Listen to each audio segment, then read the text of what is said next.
privilege to own ourselves.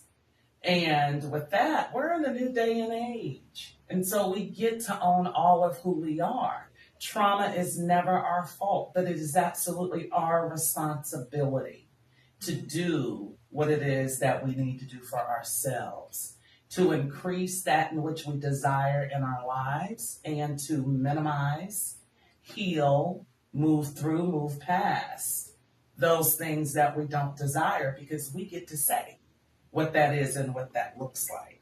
So with that, I am Tracy Gantlin Monroy, licensed professional counselor in the Atlanta, Georgia area. And I want to welcome all of you to this space. Thank you for taking your time out today to be here with us. We have two lovely guests in the studio with us, and I just want to invite them to introduce themselves. Hi, my name is Kim. Oh, that's it? Okay. My name is Norica, engineer, entrepreneur. I just put that on there just because you gave your description. Just in case anybody was on it. Yeah, and that's what you are. Yeah, you're an entrepreneur, you're an engineer, and you're just wonderful. Miss Kim is in true style being who she is. I would call her a minimalist, but that wouldn't be totally accurate. It's like the lotus flower that opens.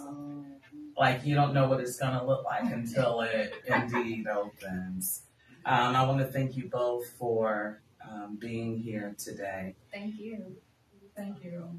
Yeah, it is my pleasure. You know, when I thought about this episode, today our title is The Impact of Trauma Towards Healing, the conversation. And it's a conversation. Let me say this, although I am a licensed professional counselor, I'm fully licensed, couple of things. This work is my call. It is not my job, okay?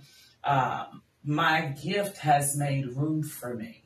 And it just so happens that my training as a clinician has afforded me organization and structuring around the gift that I may be able to be with every human being in the garden of humanity.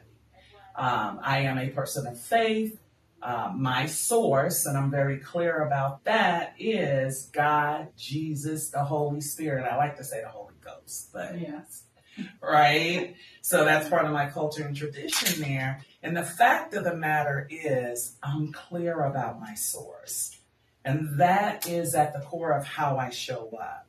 And so with that being said, although I am a licensed professional counselor and I am a fully trained clinician, along with being the first Black female brain spotting trainer in the world, this episode is not therapy. As you journey with us today, it is my hope that there is something that will impact you that could be transformative for you. If you need mental health support, please reach out. You can start at 911. It's that simple. And so with that being said, on the resident therapist, although I speak about mental health, life, healing, transformation, I'm trained in a multiplicity of modalities. This is not therapy, okay? Listeners, we do not have an established client-therapist relationship.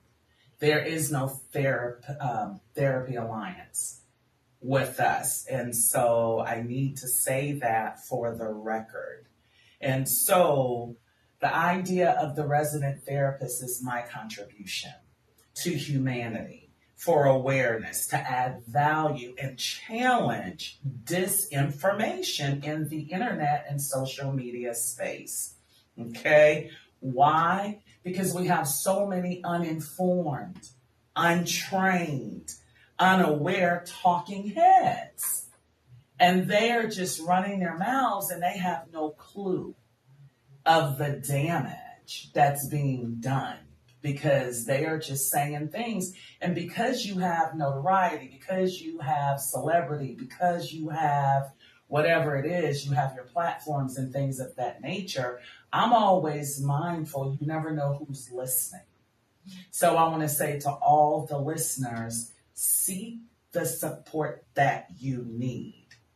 All right. Now, our episode today, ladies, is gently titled, right?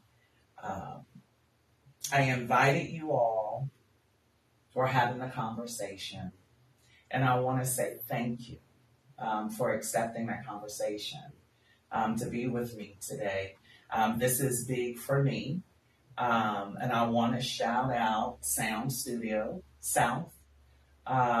These are my people.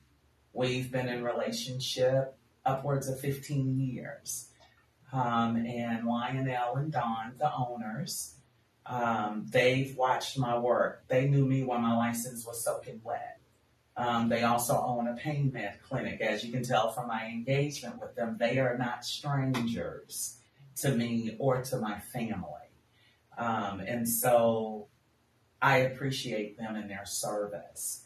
And so I'm always about the gratitude and thankfulness. So I take it not lightly that you're here. And when I was considering this episode, the two of you came to mind. So thank you, thank you. And I want to say right off the top, share as much or not as you would like. Both of your journeys resonate with me. I was a witness. I felt like Matthew, Mark, Luke, and them, having a first account. It's one thing to be a primary source versus to use secondary, information. But with the two of you, it's been astounding for me. So with that, and y'all know I can talk, so I have to have my talking points or we'll be here all day. Right? So to have some brevity with where we're heading so that we can bring it together, that it can be usable for ourselves and for the listeners. Be clear, right?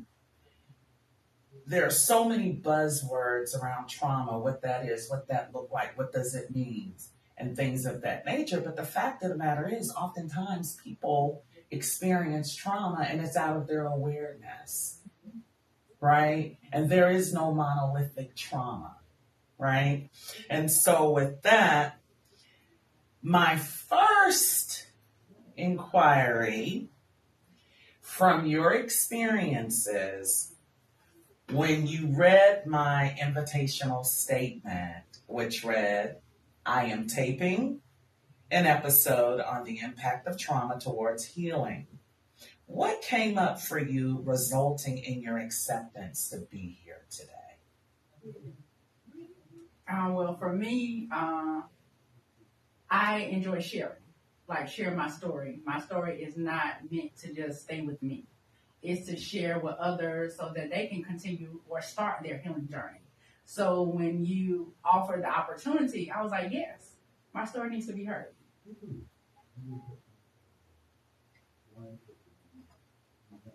And for me, when I first got the invitation, I was just like, wow, like me? Of all the people in the world, it's always like, wow, me? First and foremost. And then it was just like, I'm thankful. Like, I know that even though Tracy always corrects me when I say stuff like this, but I know a big part of where I am right now is just because of the time that she was in my life. And I always have to shout that out. Because it was like I was going this way, and she gently kind of turned me in the other direction. And things just really took off.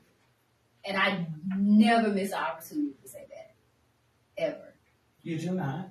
And I just want to say this, because I want people to really gain insight about where Norica is coming from. And I believe this, and I say this, and y'all have been with me. The body does the work of healing. I see myself as a tool in the hand of the Creator. Every human being has the power to heal themselves. As a clinician, I can't do anyone's work for them. But what I can do, I can attune with you. I can hold you and whatever it is that you're carrying until you can hold it for yourself. What I can do is to remain committed to being curious and lending myself to the process that I continue my own healing journey. Anybody dealing with a mental health clinician and they don't have a therapist, run fast, right? Because life doesn't discriminate. We are humans. We're having a life experience. We are spiritual, encapsulated in this body day by day. And the fact of the matter is, I find it privilege. I find it grace. That Spirit would trust me with the most important thing to creation, which are humans. That I would be allowed to be any small part of your journey. And because I'm curious, and when I say being a clinician gave me training and awareness and insight, that I'm able to be more organized with my gifting.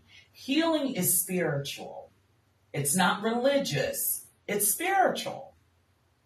And that encapsulates and it includes everyone. I know atheists that are highly spiritual.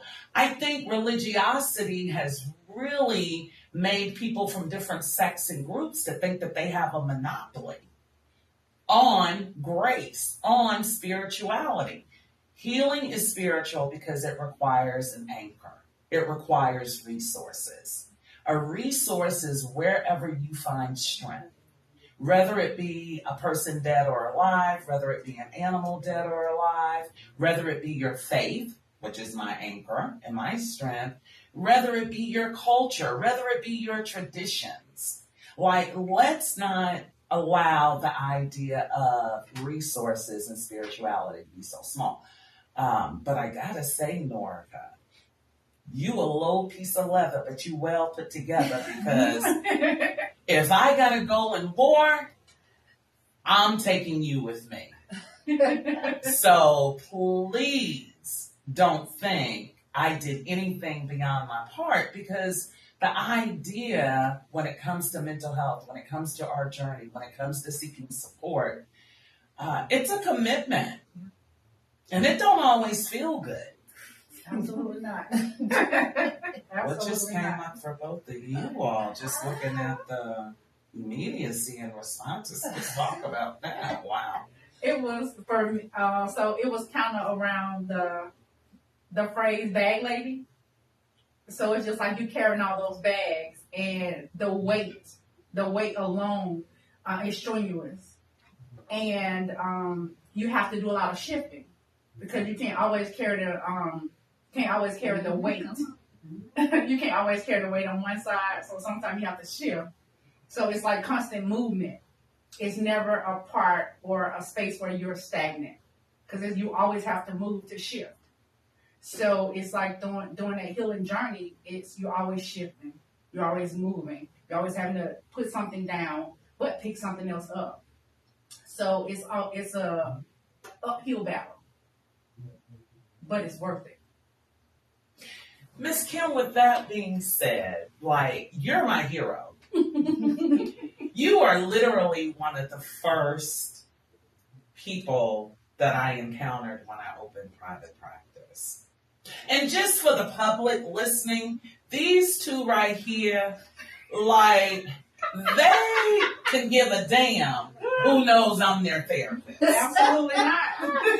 Absolutely not. Let me say that for the record. And be clear, these women are a witness to the process and they advocate for doing your work. Right? Yeah. So it's no mistake that they're here or that they accepted the invitation. Of course, because I'm a licensed clinician, they signed a release that we can do this. Mm-hmm. They know me, I move at the speed of safety. Yeah. And that's what the deal is. But Ms. Kim, what would you like the listeners, what would you share with the listeners of where you started in your journey and where you are presently? What does that look like for you? So I started this journey timid, unsure of myself, a people pleaser, didn't have my own voice. My voice was resonated from everybody else, what everybody else's voice was, what they wanted me to do. So I was a puppet for my family in relationships and things like that. So going through the journey of finding my voice, finding who I am. I'm going to invite you to pause a little bit. Because I'm seeing this medicine come out of your eyes. Yeah. If those tears had words right now, what would they say, Miss Kim? You're worth it. You are worth the work.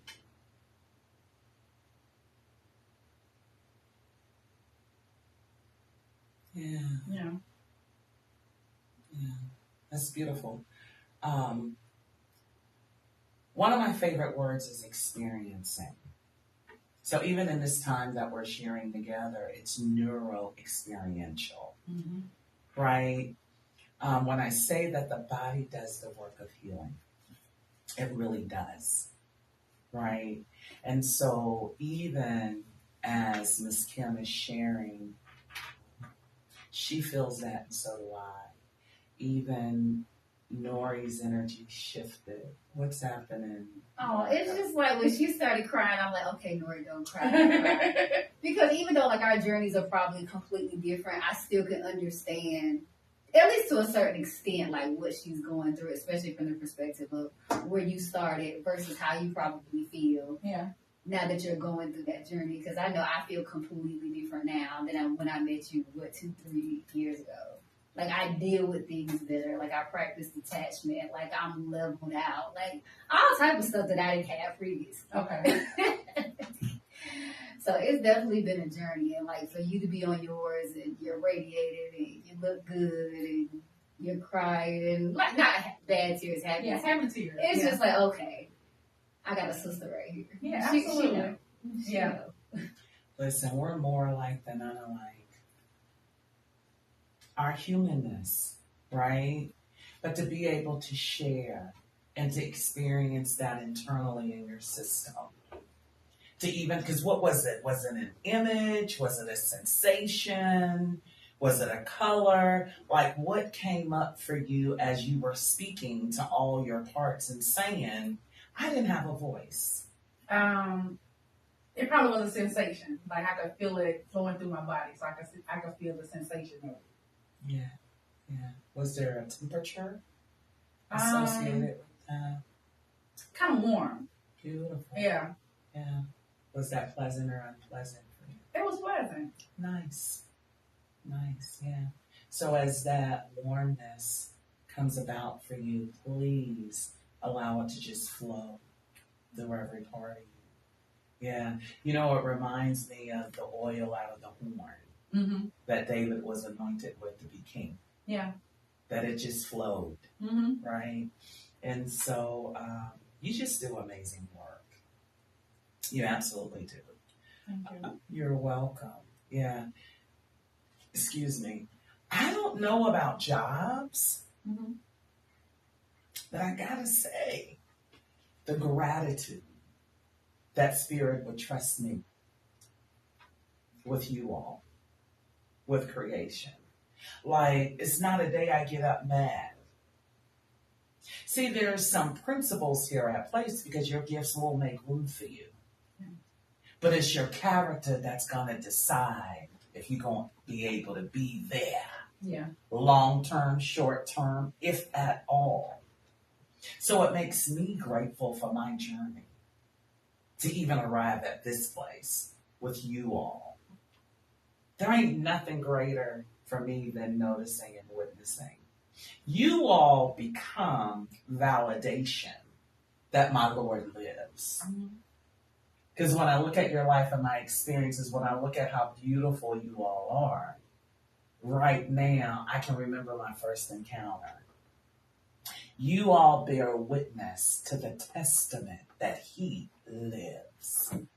And so that's the work I get to do. I get to play.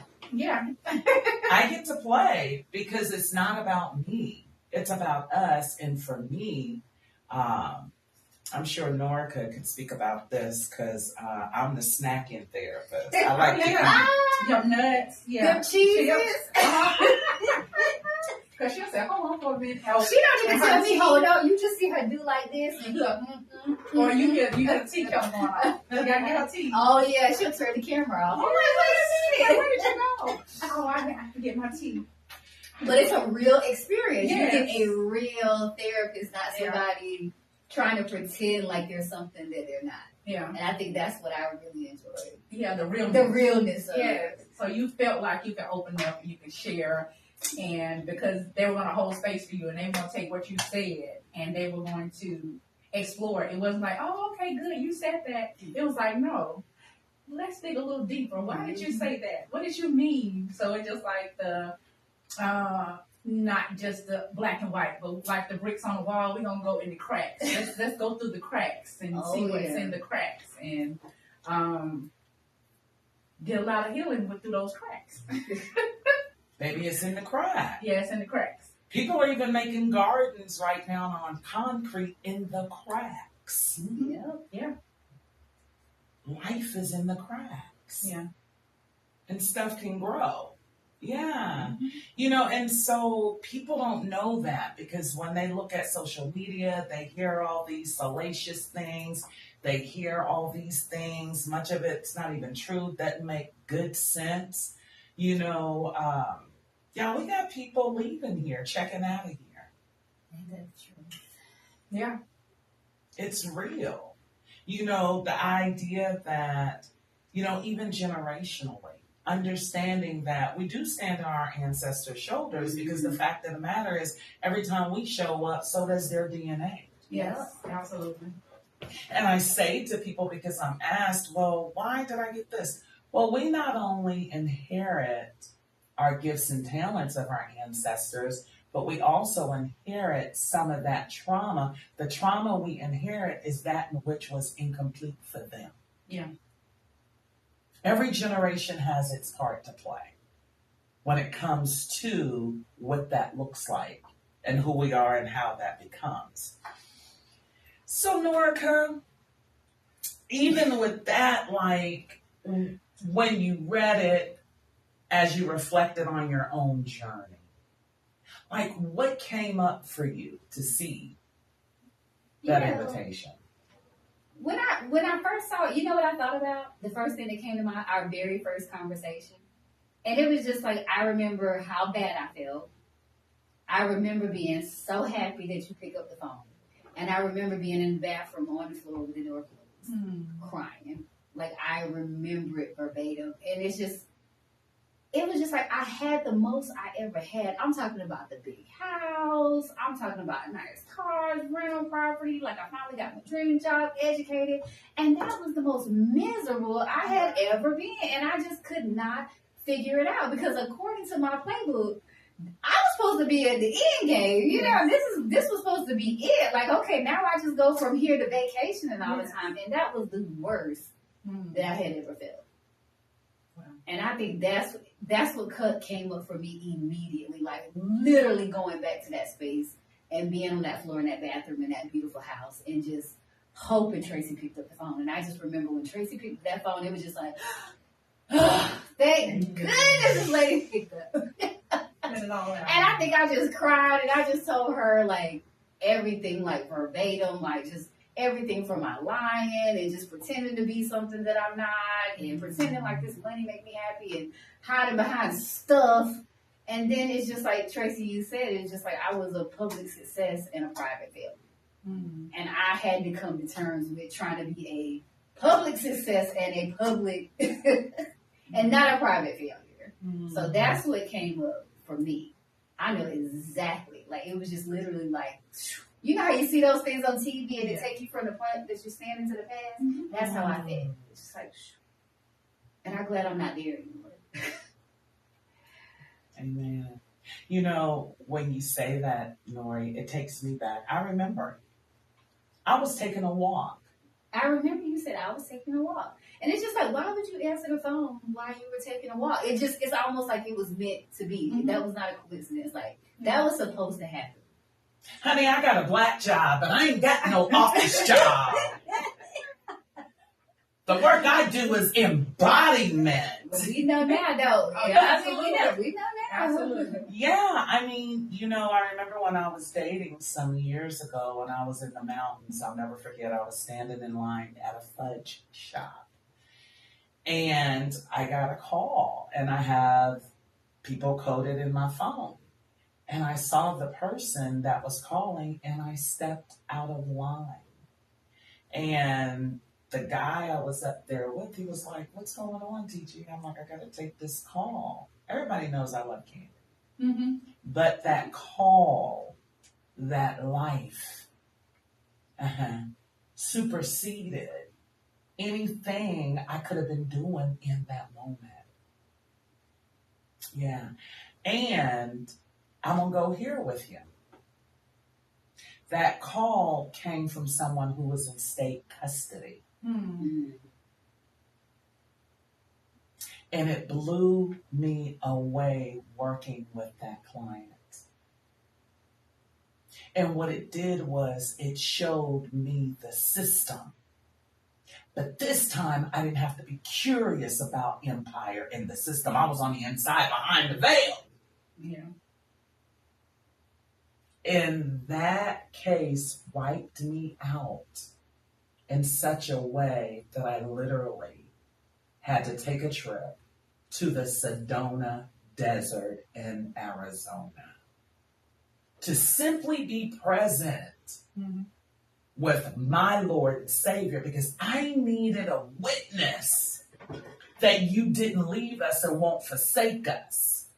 Because sometimes we don't always get what we desire or even what we think we should have or what that looks like.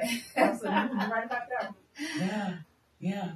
And so I was on my walk. I've been on my health journey since December the 28th, 2020. I know that if I don't take care of myself, I won't be around. I won't meet my grandchildren. I won't experience the call fully, right? I've dropped 80 pounds since then. Congratulations. Thank you. But in my neighborhood, people see me walking in my snowsuit during the winter. The other day I was walking in the rain. My childhood best friend said, "You's a fool." I'm like, "Whatever, girl." Get your walk in. Whatever, But I was walking, and the thing with me is my work is spirit-led. I get calls all the time I don't pick up because my caseload's been full now for some years. But when the spirit says answer, I had a woman the other day, I got chewing gum, bubble gum in Babe's clothes. Uh-oh. It was in my walking pants pocket. I like to pop gum and walk. And Babe, most of my husband's clothes are made by a tailor in Nigeria. And I don't even mess with the washing machine. I don't know why I was feeling domesticated that day. Because Babe be like, "No, keep to your work. Keep to your work."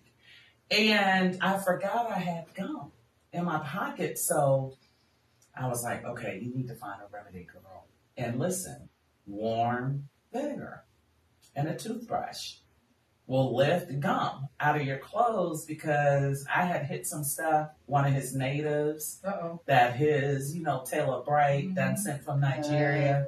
So a woman calls, and I'm answering the phone. I was like, "This is Tracy with Grace." Y'all know how I do. Yes. And she was talking, she was like, oh, I was referred to you by Dr. So-and-so. I was saying to myself, I don't know doctor, I don't know whatever. And I started talking to the woman. I said, girl, you caught me. I done got gum in my husband's clothes in the washing machine. So now if you want to talk to me, you're going to have to take this ride with me to Family Dollar because I got to run get some vinegar. I got to figure this thing out before babe get home. That's the realness we be talking about. Yeah, that's the realness. I'm guilty as charged. And the woman was on the phone with me and we consulted for about 45 minutes. And she said to me, she says, even if you don't take my insurance, I'm going to find a way to pay you. She said, I have complicated grief. She said, and I have not laughed. Wow. She said, and girl, just on this phone with you, I feel like I'm on the team rooting for you to get that out your husband's clothes. And we sit together now. I love it. I mean, here's the thing. Part of the reason we're here is to take the mystique and the disinformation away from mental health, mental wellness, because be clear, people that look like us, I identify as American Black. Mm-hmm. What I have found in Black, Indigenous, and persons of color community, mental health has been demonized. But mental health is just like your medical health. There's a difference between mental health, mental illness, behavioral health, and all the things. But people run with the little piece that they grab because there's disinformation. People are not informed. They don't know. One of the major things for me and my team have decided that you not only going to teach clinicians how to do brain spotting, but you need to get this institute cracking because you need to teach clinicians how to be with others. I'm like, what? They're like, the way you hold group, the way you move through the training, the way you move, like, bottom line, you got to humanize people before you can shift them anywhere. You got to first allow them to know that your anchor can stand 10 toes down and hold them. Yeah. Because oftentimes when people come in for support, they have no clue because they come in with the symptoms, which is usually not the root. No. Nowhere close. Say more. So like you said, the symptoms, you come in with all of these different things that you think that are the issue. But however, as you dig deeper and deeper and deeper, it goes back to what you were saying around like your family dynamics, your ancestry, how everything is deeply rooted from there, where you are unconsciously operating the way they operate, and you're not even conscious in what you're doing. Everything you're doing is unconscious. So you're unconsciously moving through life based on your ancestry and how your upbringing was, until you finally take the wool off of your face and you start to move through life consciously. So you're consciously moving. I can say I'm consciously moving through life now and not unconsciously making decisions, making movements, doing different things, because it was all based on upbringing, or, well, my mom did it this way, or my grandfather did it this way, so I have to do it this way. So you unconsciously moving through life based on what other people perceived or told you had to do, or the way they told you had to move. So when you start to be consciously aware and be present, so when you start to be present, you're actually a part of the reality and everything that's going on in front of you. Now, Ms. Kim, you just walked your dog, but let me be clear. I want to bring it in a little bit with a little bit more brevity. Okay. What you were talking about, and you said present. So you were speaking on the edges of mindfully present, right? That's a whole nother level of awareness, because here's the fact of the matter. We've all been programmed. Oh, yeah. Yeah. You're talking about that programming. You're talking about experientially. Home is the first teacher, whatever home looks like. And let me be clear, because I had to look this up the other day. I saw some stuff, and I'm unapologetically Black. Let me be clear about that. I know my non-black friends are watching and saying, that damn Tracy, she crazy as hell, and she mean it. I do. My first kiss in life was a white boy. My son is multicultural. He's biracial. He is black in Guatemala. Okay? His daddy was looking like a little Italian or somebody running around here. With that being said, I have a testimony. Being the midwife to Brain Spotting's person of color community, now known as BIPOC Nation, was not by accident. My trauma came at the hands of people that look like me. I don't have the same story as someone else. Like Nori, you said beautifully that even though me and Miss Kim have an intersection, which is Tracy, right? Something went on. And it don't have to be the same, but let me tell you something about our brain and our body. When pain shows up, when hurt, when abandonment, when rejection, confusion, confliction, sadness, grief, don't matter the road. That's where our humanity comes in, where it becomes common ground. Common ground. There we go. Common ground. Because we're sharing this human experience. And it always amazes me how neurobiologically, and this is why I'm saying neuro-experiential. Let me go ahead and give credit to my mentor, Dr. David Grant, my boogaloo. I have to pause right there because that joker has blessed my life. Silence. Yeah. Okay. When I tell you this is my second career, I'm a broker by trade. I thought I was supposed to be on Wall Street somewhere, but Spirit said nah. Let me tell you something. Neuro-experientially is we experience together. Like, I don't know many of us neurobiologically that could witness harm being brought to a child and we not intervene. Yeah. When people can understand we're in this together for real, it's almost like the animals in the animal kingdom, they know when it's mating season. They ain't out there talking, girl, you ready? That ain't what they're saying.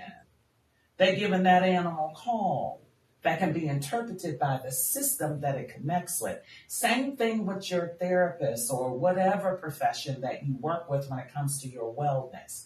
Listen, there can be no correction without connection.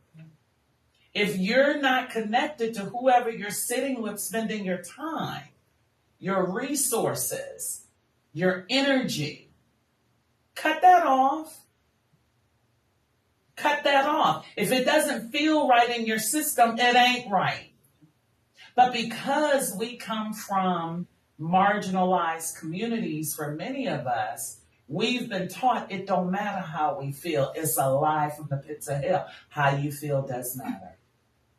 And there's no right and wrong about how you feel. Right? And so even with that, being able to establish that common ground, whether it's with clinicians, when my team says, look, you really need to, do this class, because people always want to know, how did you know that? How did you do that? And I say it's important to know your source. Yes, I'm bound ethically and otherwise. I'm governed and regulated by a composite board, but here's the deal. There has to be embodiment. There is no book to teach you how to really be with others. There really isn't. It's experiential. And when it comes to this work, for the journey that I have witnessed of both of you all, the book couldn't do nothing for you. No. We have people listening and they're asking themselves, what's wrong with me? Honey, ain't nothing wrong with you. I'm more curious about what happened to you or didn't from a neglective perspective. We ain't been free 200 years, Black people. Think about that generationally. You can count back 200 years in your own family system, family dynamic. My mama hitting 80. So think about the access we have right now that they didn't have. But it's not uncommon for us to blame or separate ourselves from those that we think hurt us. Yeah. What just came up for you, Norica? That was like moving in She your said, system. Well, to be perfectly honest, I just thought about my husband. We're separated now, Okay. thank goodness. Sorry.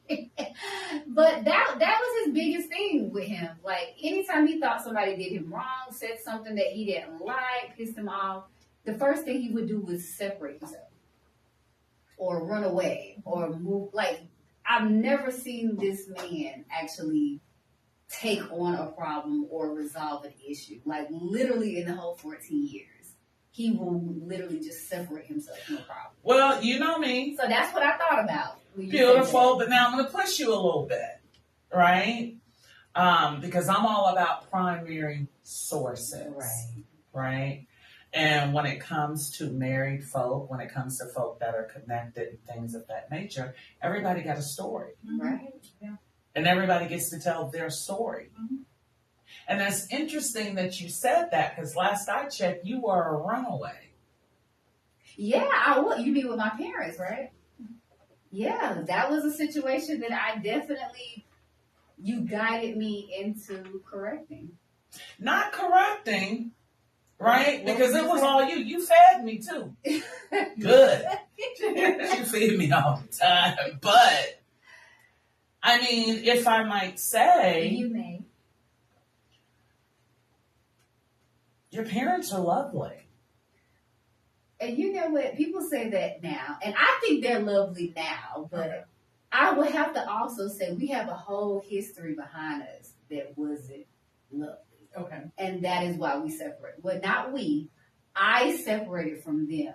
If you're going to tell it, Yeah, tell I'm it right. telling right. I separated from them for 20 years. I mean, we did not speak, no happy birthday, no Merry Christmas. Oh, wow. That was it for 20 years. And the reason why I credit Tracy is because I was willing to die without speaking to these people. I was ready, because the first time she said, Nori, you got to go back to the source. Those was your words, right? Me and her got to arguing. And what was I eating? Oh, I know how that conversation went. Jesus.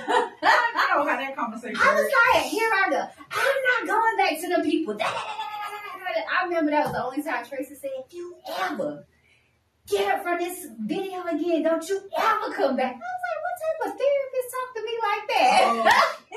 It's called Real and Raw. That is real and raw, but I wish I had skipped that part of being combative. But that was your process. Yeah, but I went now. I wasn't scared. I was. I held it. Yeah. Yeah. I simply said to you, and I was snacking on Cheez-Its, I said, sister, for the healing you looking for, you got to go back to the root. That Yeah. was true.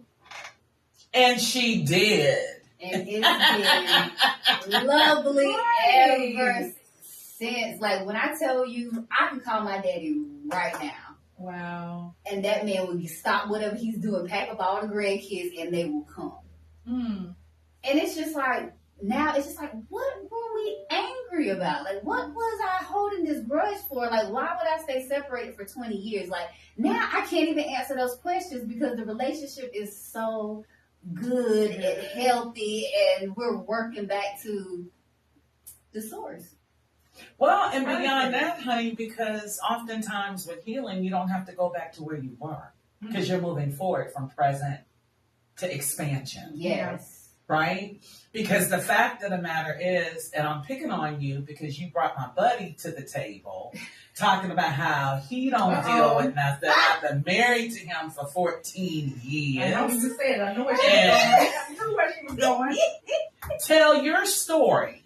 Yes, ma'am. It's not about, see, and I think that's one of the things that it's easy for us to see externally because oftentimes we're not invited internally to own ourselves. Yeah. So it sounds to me like you and your boo had a commonality. We did. It sounds like a trauma bond. Come on, Miss Kim. That is a Tracy word. That is not yours. Trauma bond. Yeah, She I said all the mean, time. every bit of it is true. Every bit of it is true. Yeah. Yeah. But I love the way you're able to own it. Yeah. That's healing. Because I believe that healing is not ever complete. No. This is going to be a lifelong journey. Yes. But healing works in such a way that we don't always deal with the same nuances of the same things. Mm-hmm. That we create more neural space, that we can have more resiliency internally and coherence, that when other things come about, it don't even land on the canvas in the same way. It'd be like, oh, I see you. Yeah. But I got all of me. Let me grab all my little parts. My little wounded one and next, I just sit right here because mama gonna ride this one out and then get to squeezing my butt cheek and be like, bring it. Yeah, because it doesn't rock you anymore. There you go. There's a lot of stuff now that I am not rocked about. Yeah. Tracy, when did I call you? Maybe like a month ago. And I called Tracy and I said, my husband is leaving me. I said, but I only called you because I thought I was going to be more upset than I really am. That's what you said. But by the time she called, I had got his stuff out in the garage and I was back on the computer working. And when you heard my phone ringing just now, like that was him calling. Like we are actually like friends. Great. You've always been friends. Well, the marriage, I don't know. You know how people say marriage changes stuff and you don't want to believe it because you're like, oh, I don't know this person all the time. Marriage don't change stuff. People change. Yeah, well, I guess something changed. Well, marriage require a renegotiation every 3 to 5 years because people change. Mm-hmm. If you can think about it in a traditional marriage with you and your partner, the same people we divorce are not the same people we marry. Which is completely true. So that was kind of like in my marriage. It was just like that person that I married. And then when we got to the point to where I left, it was just like, no, I was to the point where this is not the same person that I met, that I married. So I chose to gracefully bow out. Congratulations. Yeah. Thank you. Yeah, it's true. Like, even when it comes to family system stuff, I'm a survivor of trauma. Actually, my trauma, I made it through a war zone in my parents' house. I remember you telling me about your parents. Like, those people would tell some days. Absolutely. Yeah. My mother is nobody's wimp. They called her queen in the hood, and I am the biggest one, and I am the most sensitive. Now, let my siblings tell it I'm the weakest link, but my mother says I'm her softest child, right? And my mom did not even share with me that I was gifted until I was about 50 years old. And I was like, really, Mom? After witnessing me going through life being called a witch, being called crazy, being called this, that, and the other. But really what it was I was different. Mm-hmm. Yeah. Right? And through the journey of life, I learned to be me unapologetically. But I can't say enough about grace. Yeah. Oh, man. Right? And so with that being said, we all have a journey through life. I called my mom. I was in a brain spotting training. All the trauma came up. And I called my mom. I said, Mom, what is this? What is this? And she told me. And I'll tell you something, but my sister's like, you talk too damn much. Don't be talking my bleak business because you tell, well, I'm the youngest. I'm supposed to tell it. Tell everything. Just saying. But on the for real side of things, people can't look at you and tell what you endure and what you've been through in your life. And it's exhausting trying to keep up with being who you think people need you to be. Yeah. Right? And I got to say it, even growing up the way that I did, I grew up in an inner city. When I was like 9 years old, my parents moved to the suburbs. And I don't know if it's because I was a fat kid. I don't know if it's because I went to school in limousines. I don't know if it's because my parents were socioeconomically sound. But man, those girls would wear me out. Throw my books in the water, call me names. I would wear a jacket during the warmer months in school. I mean, it was just vicious. But I'll tell you something. It was my white friends. It was my white teachers. It was the community that advocated for me and protected me. So I was acculturated by dominant cultured white people before I was enculturated by my tribe of people who look like me. Mhm. So the imagery for me is, for me, they say safety, in which that showed up in my life, and I never understood it. People would mock me because I'm into the fine arts. I got prayer in the Sistine Chapel by a Black priest. You know what I'm talking about? Like, museums are like libraries for me. Just who I am, but my parents always gave me permission, and socioeconomically they could afford the things that I was engaged by. And if you're not careful, you'll get traumatic shame about who you truly are. Because see, we all experience shame, but healthy shame doesn't remove us from community. Mhm. Yeah. Oftentimes when people violate us and do things to us, sometimes we take the shame of that and it's not even ours. We don't say anything. We move back. We isolate. That's traumatic shame. It don't even belong to us, but that shame that is rightfully ours, that's a whole different ball game because, I might be ashamed about something, but there's somebody that I can trust enough to share that with. Yeah. Unlike traumatic shame, because with trauma, oftentimes we're groomed by violators. Yeah.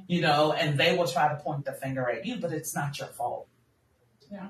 Right? And so with that, who would have known that my journey would have resulted at this place at this time?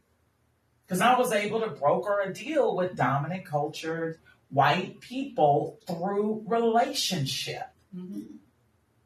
Right? I was a part of that. I'm known as the midwife to the BIPOC brain spotting community. Yeah. Because it wasn't a visceral response to me.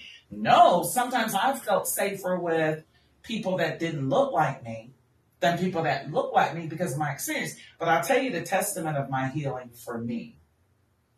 I done married a Nigerian prince. Yeah. You can't get no blacker than that.